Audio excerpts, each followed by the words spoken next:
when Napoleon Bonaparte was asked what a soldier most needed in war, he famously replied, a full belly and a good pair of shoes. It may seem an unusually short list, but it underscores the importance that one of history's greatest military minds placed on two key components of warfare: mobility and logistics. This is nothing new, of course. Even Julius Caesar knew the importance of decisive movements and good field supply during his campaign against Gaul, almost 18 centuries earlier. Now, regarding the American Civil War, most surface-level discussions credit a healthy portion of the Union victory to their superior industry and manufacturing capabilities. However, those who have delved slightly deeper into the conflict know that without the ability to effectively apply it, the industrial advantage is no advantage at all. The Union had the South outnumbered and outproduced, but all the men and material in the world mean nothing if you can't get them where you need them, when you need them. That's why those who truly study the Civil War know that it wasn't won by their industry, but by the railroads. This might not be as glamorous as a cavalry charge, but it should come as no surprise. The Civil War was the first industrial war, and railroads were a relatively new technology. And as much as the railways changed the nation since the first B&O line was opened in 1830, they revolutionized war. Even in their early years, with growing pains, the effectiveness of the rails cannot be disputed. They were more efficient than steamships and could carry 50 times the cargo. They were more reliable and less impacted by weather. These iron veins were lifelines for troops moving supplies, food, equipment, horses and their food, medical supplies, transporting casualties, and of course, the fighting men themselves. They did all this with an unprecedented rapidity, reliability, and punctuality. It changed the strategy of war and where armies should locate. It changed tactics, with both sides seeking the other's railways, junctions, and larger supply lines. Abraham Lincoln so clearly saw the advantages of railroads that he began federal support for the Transcontinental Railroad in 1862, when he may have had a few other things going on. General Sherman is also quoted as saying, "The value of railways is also fully recognized in war quite as much as, if not more so than, in peace. The Atlanta campaign would simply have been impossible without the use of the railroads." And Sherman knew better than anybody. 4 trains could oversupply his men for over half a year. The same amount of food and forage delivered by horse and mule would take 38,600 wagons if each wagon could have hauled 2 tons a day for 20 miles a day. It's an absolute logistic impossibility. Sherman's later campaigns would also almost ignore Confederate forces entirely, focusing solely on their railway infrastructure. According to the Smithsonian, quote, "Every major Civil War battle east of the Mississippi River took place within 20 miles of a rail line." Author on the topic Tommy Franks also succinctly states, "The geography of the railroads became almost overnight the geography of war." The South may have been the first to recognize this newfound importance, using the rails early on to quickly transport troops for an early victory at Bull Run, but it was the Union that could best take advantage of the iron horses. In addition to the Union possessing around 2/3 of the country's guns, double the population, and 80% of the manufacturing capacity, they also enjoyed 2/3 of the nation's railroads. Prior to the Civil War, the rails were basically used for commercial endeavors, but the North quickly applied their vast industrial might to the rails. And there's no contest in the race for who could best utilize the new technology. However, this massive amount of production and the web of iron ribbons unspooling across the country would mean little if it were not run effectively.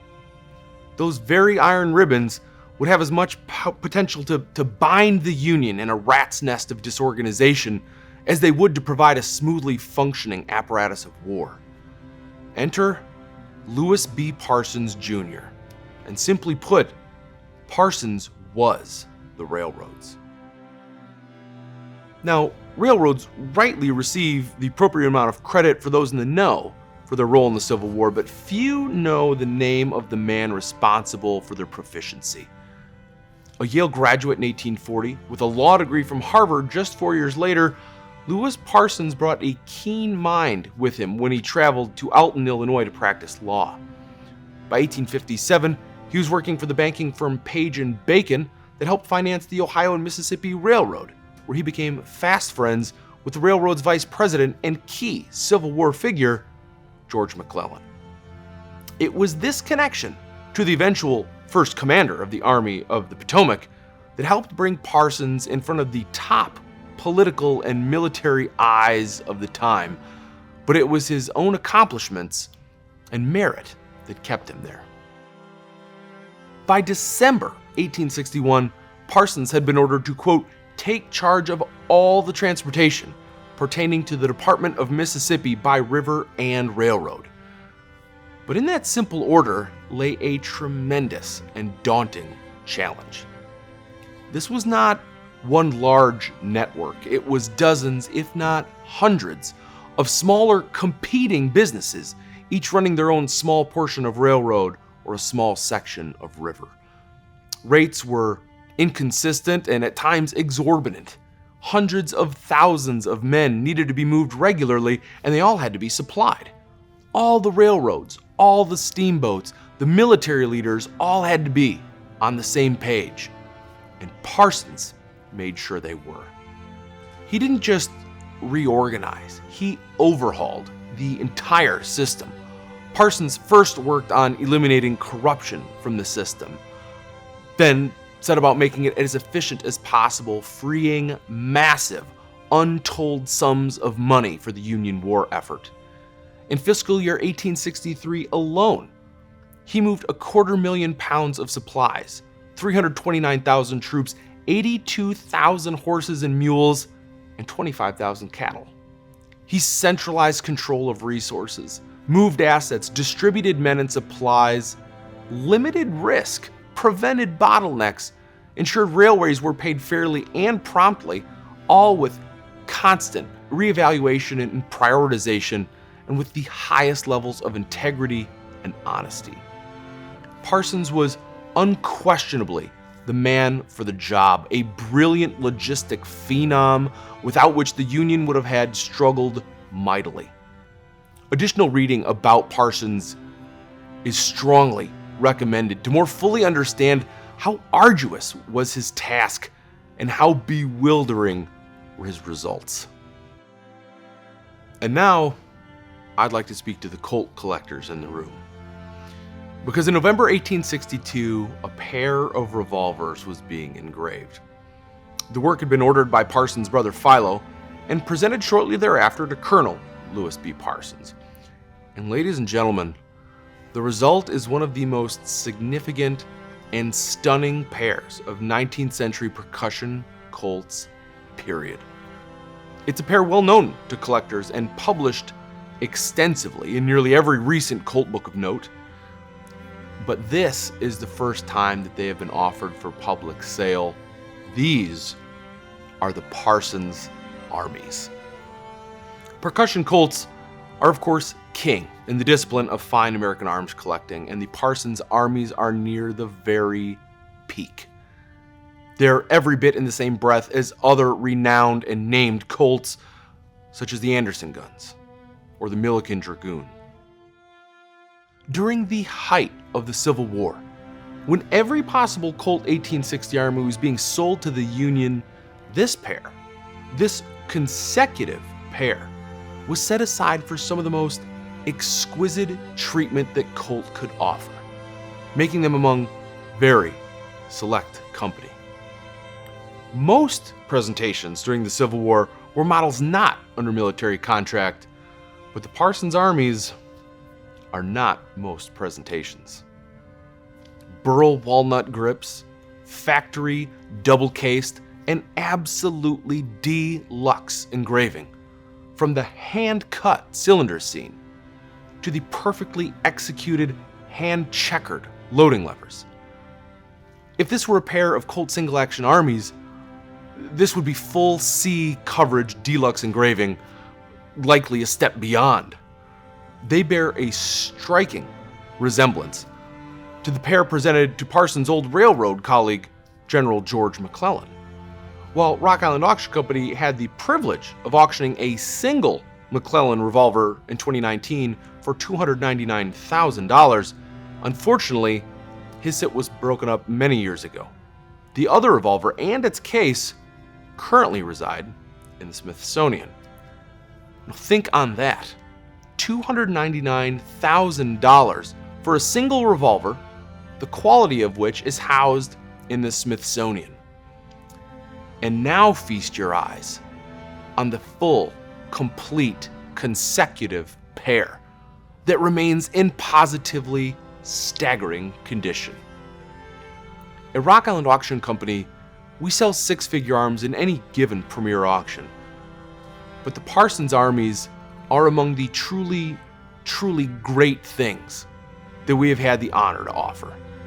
As a presentation consecutive pair, they are extraordinary. As a military contract model used for presentation, they are fantastically rare.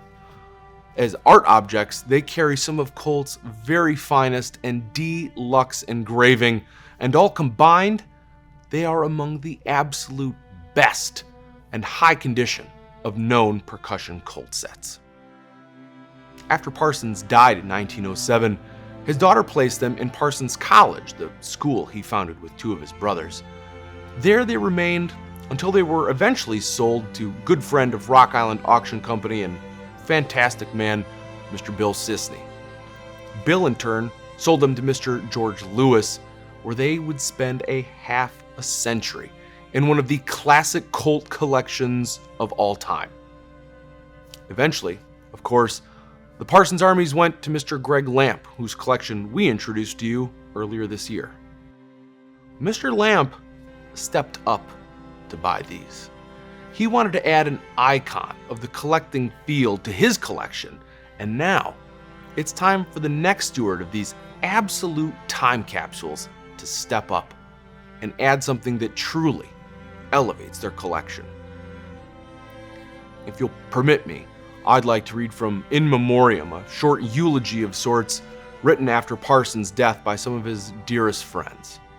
They end by saying, "All looked upon him and honored him. And when he passed away in the quiet and seclusion of his home in southern Illinois, the going down of his sun of life was only to make way for a star in that dark firmament where all the great appear, shining fixed and luminous forever."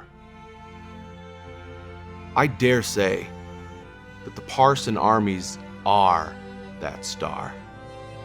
They are the shining and enduring legacy of a man whose contributions to this country should never be forgotten. A reminder that the patriot, the officer, and the man called mover of armies still has the ability to move us today.